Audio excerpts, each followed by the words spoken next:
Le monde de la crypto peut paraître incompréhensible, mais en y allant étape par étape, c'est vraiment pas si compliqué que ça. Il suffit de se former, de regarder des heures et des heures de vidéos, mais après, il y a des manières d'accélérer ta formation. Première chose, un wallet, qu'est-ce que c'est?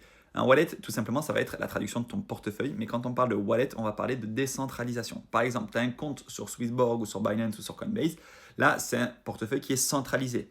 Un wallet décentralisé, ça va être un wallet MetaMask, un wallet Phantom, un Rabi Wallet. En fait, c'est un portefeuille qui va te donner directement l'accès à tes fonds sur la blockchain.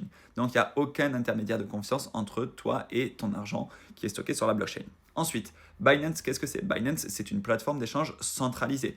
Comme Coinbase, comme Swissborg, tout ça, ce sont des plateformes d'échange centralisées. Donc, si tu laisses tes fonds sur Binance et que Binance fait faillite, ils peuvent partir avec tes fonds. C'est déjà ce qui s'est passé avec FTX, chose qui n'est pas possible avec un wallet décentralisé. Après, il y a d'autres risques de hack, etc. Mais Binance, c'est donc un exchange en fait centralisé, tout comme une banque en fait. Tu pourrais avoir la BNP, tu pourrais avoir le Crédit Agricole, tu pourrais avoir Boursorama, peu importe, quelque chose de centralisé qui te stocke tes fonds. Et ça, c'est donc pour Binance, Coinbase, FTX qui a fait faillite. Mais il y en a d'autres. Par exemple, il y a eu un hack de Bybit récemment, MetaSwissborg, tu en as plusieurs. Généralement, on dit qu'il ne faut pas laisser ses fonds sur les plateformes centralisées, il faut les passer sur des plateformes décentralisées. Donc, soit des wallets, soit des wallets physiques, comme par exemple une clé Ledger, une carte en gem, un trésor. En fait, tout ça, c'est des wallets décentralisés, mais tu vas avoir un device physique comme une clé USB, etc., qui va te permettre d'accéder à la blockchain.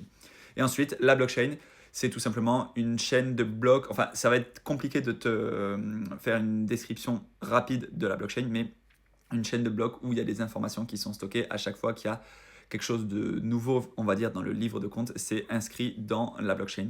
Et du coup, c'est quelque chose qui ne peut pas être falsifié et que depuis le début, si moi je t'ai envoyé de l'argent, que tu l'as envoyé à une autre personne, que cette autre personne me l'a envoyé, etc., tout ça, c'est noté dans la blockchain.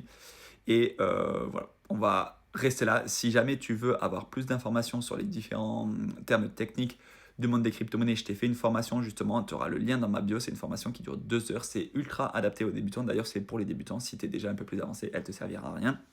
Et tu trouveras donc le lien dans la bio de ce compte TikTok, sur mon Linktree, tu auras le lien de la formation. Et si tu as des questions, tu peux aussi m'envoyer un message privé.